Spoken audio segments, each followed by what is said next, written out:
Mary Chesnut, A Life in Quotes. Things I wrote in my diary that prove how smart I was. Part 2. Oh, how we earnestly sought to keep it from them. The emancipation, that is. However, when our servants finally learned of Mr. Lincoln's proclamation on their own, they cheered. They jumped and clasped hands. They threw their aprons at me and called Mr. Chesnut wretched names. Amid a flurry of unsightly hand gestures, they departed. Thus I had no one to prepare and serve my New Year's Day cookout. Left to my own devices, we were resigned to a single can of Bush's baked beans. Mary Chesnut, January 1863. For most 2 weeks, I have suffered ever so from the most vicious canker sore on my lip. I can no longer eat my favorite salad without the vinaigrette causing me to scream. Mr. Chesnut refuses to kiss my ulcerated lip, accusing me with vehemence of being too open-mouthed around uncouth men. Mary Chesnut, January 1863. The Yankees proposed a temporary truce in honor of National Donut Day. In an ostensible demonstration of their goodwill, a donut eating contest among all the enlisted men of the North and South was to be held at noon. After shaking hands and posing for pictures in front of mounds of the ring pastries, the contest was begun. Seeing the Yankees take 1 bite for every 12 on the part of our men, their plot was apparent. No Yankee finished more than 3 donuts. No Southerner less than 32. As our men lay defenseless in various stages of vomitus, the Yankees looted the town. Mary Chesnut, June 1863. On the 4th of July, Mr. Chesnut said we would stay at home and make our own fireworks. I donned my best bloomers and waited in the bedroom. Meanwhile, he put a can of gasoline in the yard and proceeded to shoot it with a rifle. The barn burned to the ground. Mary Chesnut, July 1861. One of our slaves is quite the prankster, and he is never outdone. Mr. Chesnut, thinking himself clever, left a small, rather odorous piece of fish under the African's bed. Later that night, as Mr. Chesnut was regaling me with the tale of his gag, a live skunk the size of a bear cub was hurled through our bedroom window. Amid the raining shards of glass, the striped creature sprayed Mr. Chesnut directly in his eyes.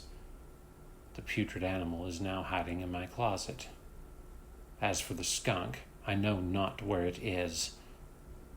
Mary Chesnut, July 1862.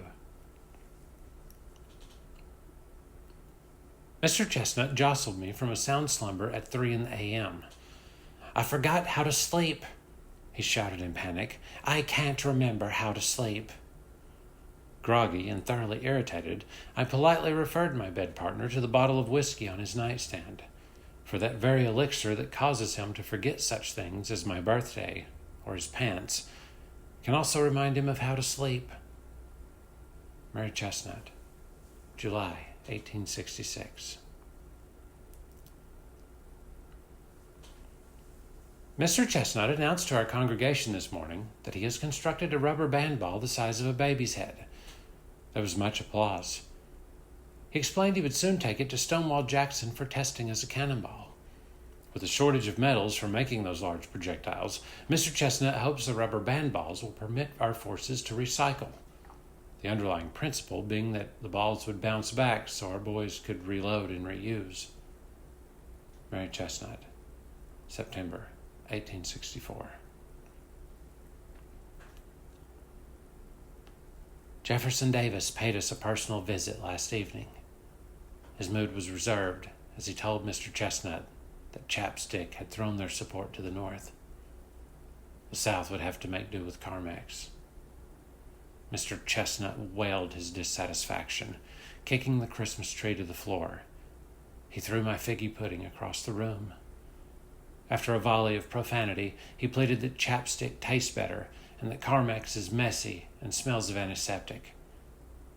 Mr. Davis looked at him with tears in his heavy eyes, placing a jar of the manual lip balm on the table. Mr. Davis saw himself out. Mary Chesnut, December 1861. Of all the postal holidays, it is perhaps Columbus Day that is my favorite, for no other day reminds us of that great Christian principle of finders keepers than that made possible by the Nina, Pinta, and Santa Maria. Mary Chesnut, October 1860. Having forgotten my umbrella at home, I entered the church that evening, soaked through to my petticoat. The pastor's back was to me as he opened a can of SpaghettiOs. "Oh God, I am so wet," I remarked. He immediately dropped his canned pasta on the floor and rushed to kiss me. I turned and left. That has been 3 weeks ago, and I still do not understand why he acted in such a vulgar manner. Mary Chesnut, November 1861. Mr. Chesnut has developed a crippling affinity for adult coloring books. He thus disposed, I did the shopping this week on my own. Whilst in the bread aisle, I encountered Rhonda Lee Grundy. When she asked about Mr. Chesnut, my shame seized me. I responded he was captured in battle, rather than tell her he was coloring in his books. Alas, how will I explain myself when Mr. Chesnut and I see her in church tomorrow? Mary Chesnut, November 1864. We awoke this morning to a most dreadful sight. It seemed Yankees stole Christmas sometime in the night. Stockings and garland, trees, ornaments, and gifts. Yankees stole it all, and they gave not a shit. Mary Chesnut, December 1865.